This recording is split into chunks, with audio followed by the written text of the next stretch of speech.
আরো একটি নতুন দিন, সাথে নতুন আশা, নতুন স্বপ্ন। প্রতিদিনের সাধারণ গল্পগুলো জীবনের সবচেয়ে সুন্দর স্মৃতি হয়ে থাকে। আজকে সারাদিনের গল্প, স্মৃতি আর ক্যামেরাবন্দি কিছু মুহূর্ত নিয়ে আজকের এই মিনি ব্লগ।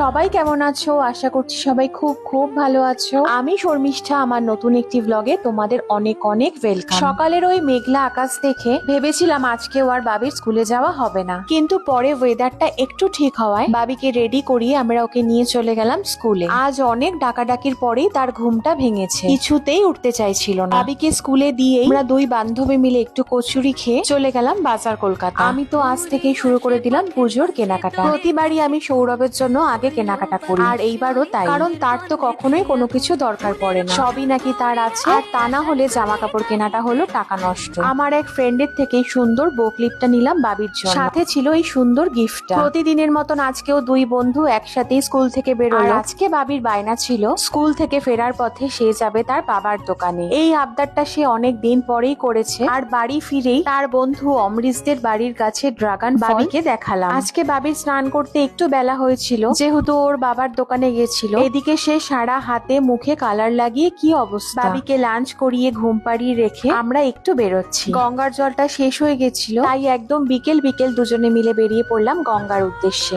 আমাদের কাছে জীবনের আসল সুখ বড় কোনো কিছু অর্জনে নয়, বরং জীবনের এই ছোট্ট ছোট্ট মুহূর্তগুলোর মধ্যেই লুকিয়ে থাকে আমাদের জীবনের আসল সুখ, আনন্দ। জীবনে অর্থ সম্পত্তি থাকার সাথে সাথেও যেটা সবচেয়ে বেশি দরকার, সুখ আর শান্তি। এই ছোট ছোট ভালো লাগাগুলো এক সময় জীবনের সবচেয়ে বড় স্মৃতি হয়ে দাঁড়ায়। গঙ্গার এই মুক্ত হাওয়া, এক কাপ গরম চা আর তোমার উপস্থিতি, এটাই হলো ব্যস্ত জীবনের সেরা মুহূর্ত। ফেরার সময় দেখা হয়ে গেছিল এনার সাথে, ভক্তি ও শক্তির এক অনন্য প্রতীক, মহাবীর হনুমান। আর বিকেল মানেই তো একটু ফুচকা। এইভাবেই বিকেলটা কেটে গেল। বাড়ি ফিরে দেখছি তারও ঘুম ভেঙে গেছে। আর বাড়িতে এসে আগেই তার বন্ধুর বাড়ির গাছ ড্রাগন ফ্রুটসটা কেটে দিলাম। তার তো ফেভারিট কালার পিঙ্ক, তার জিভ দাঁত সব পিঙ্ক হয়ে গেছে, তাই তো ভীষণ আনন্দ তার। সৌরভের জন্য যেই শার্টগুলো এনেছিল সেগুলো ও একটু ট্রায়াল দিয়ে দেখছিল, এখন সেগুলো একটু গুছিয়ে রাখছি। তারপর নিজেও একটু শুয়ে শুয়ে ফোনটা দেখছিলাম।